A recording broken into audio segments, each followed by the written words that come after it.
One day, Edward was in the shed where he lived with the other engines. They were all bigger than Edward and boasted about it.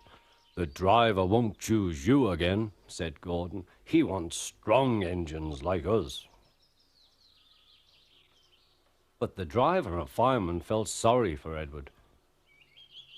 "Would you like to come out today?" "Oh, yes, please," said Edward. So they lit his fire, made lots of steam, and Edward puffed away. The other engines were very cross at being left behind.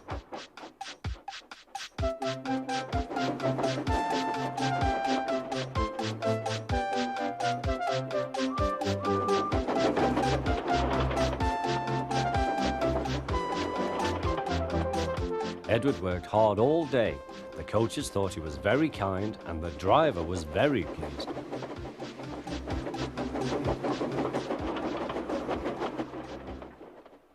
"I'm going out again tomorrow," Edward told the other engines that night. "What do you think of that?"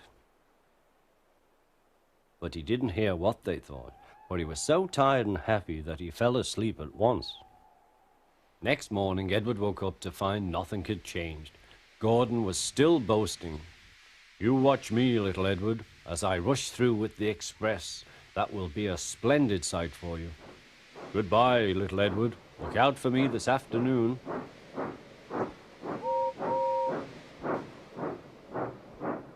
Edward went off to do some shunting. Edward liked shunting.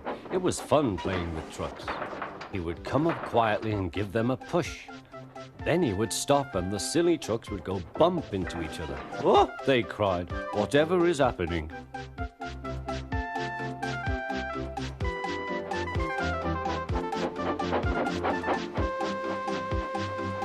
Edward played till there were no more trucks. Then he stopped to rest. Presently he heard a whistle. Gordon was very cross. Instead of nice shining coaches, he was pulling a lot of very dirty trucks. "A goods train, a goods train, a goods train," he grumbled. "The shame of it, the shame of it, oh, the shame of it." Edward laughed and went to find some more trucks. Then there was trouble. "Gordon can't get up the hill," the porter called to Edward's driver. "Will you take Edward and push him, please?" They found Gordon halfway up and very cross.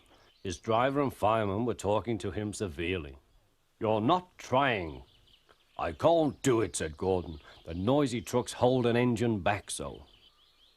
Edward's driver came up. "We've come to push." "No use at all," said Gordon. "You wait and see," replied Edward's driver. They brought the train back to the bottom of the hill.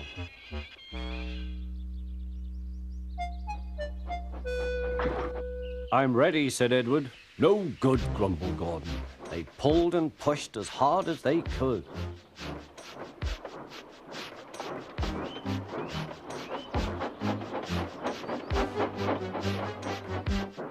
"I can't do it, I can't do it, I can't do it," puffed Gordon. "I will do it, I will do it, I will do it," puffed Edward. Edward pushed and puffed and puffed and pushed as hard as ever he could. And almost before he realized it, Gordon found himself at the top of the hill. "I've done it, I've done it, I've done it," he said proudly. He forgot all about Edward and didn't wait to say thank you. Edward was left out of breath and far behind. He ran on to the next station, and there he found that the driver and fireman were very pleased with him. The fireman gave him a nice long drink, and the driver said, "I'll get out my paint tomorrow and give you a beautiful coat of blue with red stripes. Then you will be the smartest engine in the shed."